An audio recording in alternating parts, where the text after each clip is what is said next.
It's day one of Pit Pass Live for us here at IndyStar at IMS in 2026. Live here from IMS, I am Zion Brown, and got a couple things coming today. First of all, right away when we woke up this morning, we received some news as far as IndyCar's full course yellow procedures going forward.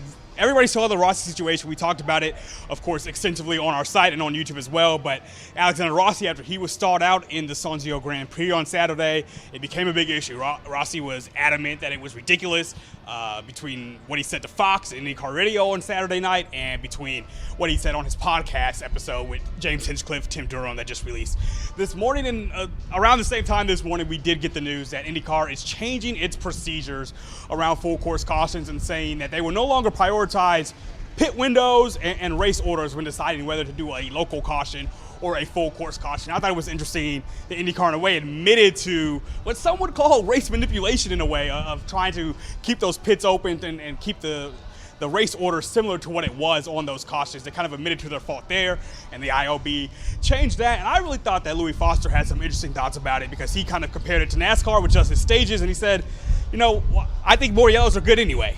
I mean, like, he wasn't in, let's say, he was on main straight with a lot of room, so I can kind of see why IndyCar didn't throw it initially. Maybe he thought they stalled, or they thought he stalled and was going to get going again. I don't know. So for me, like, when I saw it, I wasn't, like, shocked by it, but I was like, yeah, we probably should have thrown the yellow. I never passed him because I immediately, when he stopped, we boxed because we knew he was going to go yellow, so I never actually saw where the car really was. But based on everyone's opinions, I mean, yeah, safety's number one priority, right? I mean, you never know. There could be guys racing down there, following someone, and pop out last minute trying to overtake, and then there's a car stop. So, you know, definitely the right call to be a bit more adamant. I mean, we had this issue last year at my crash at St. Louis, right, when Joseph hit me and was in the lead and flipped.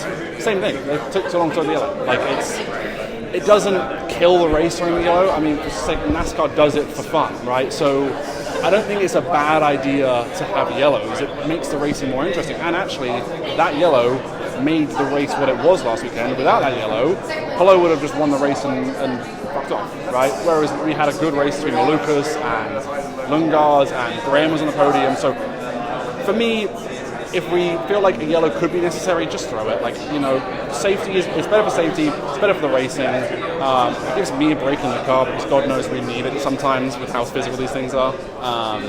So yeah, I think it's a good idea. Interesting to hear Foster's thoughts on that.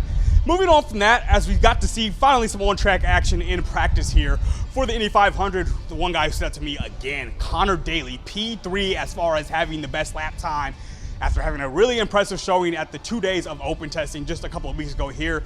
Daly in that Dreyer and Reinbold car looked to be pretty well up to speed, and I was just curious with Conor Daly. He's someone who so badly wants to be back in a full-time seat after being let go by Dale Coyne last year, but he's back in the seat for this month.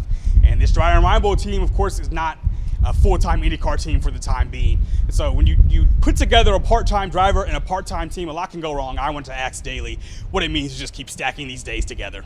I mean, I think just all of the time that we get on track helps us just continue to get loose, like get everyone in the swing of things. Like just I hope things get hectic at some point, right? Because it's gonna be a thrash at some point in the day, at some point in these next 2 weeks. So it's just good to get everyone rolling again. And, you know, when we get to do hot stops over the next 2 days, like that's something that we're going to prioritize highly, right? Like get all the pit crew, get everyone out there just hustling and slinging wheel guns around. That's going to be, you know, one of the more important elements for sure. And then the last driver I wanted to bring up is, of course, Alex Palou. A very weird day for Alex Palou in that 10 car. Not something we see often, where they just had some mechanical issues and they weren't able to really figure everything out.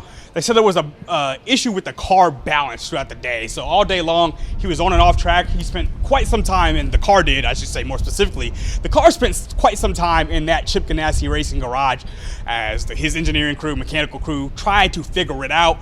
He was P32 for a large portion of this day, which of course we're not used to seeing from Max Palou, but then he was able to get some more laps out there, and of course he somehow still ended up in P1. So curious to see what changes Ganassi may have to make to that car going forward, or if they feel like they completely figured everything out and they'll be good to go for tomorrow and Thursday in practice. But tomorrow we'll see, if cars and teams want to do more of that race running, or if they try to do some of that solo qualifying more going into tomorrow. But we'll have an update to see what comes of it coming tomorrow here on Pit Pass Live.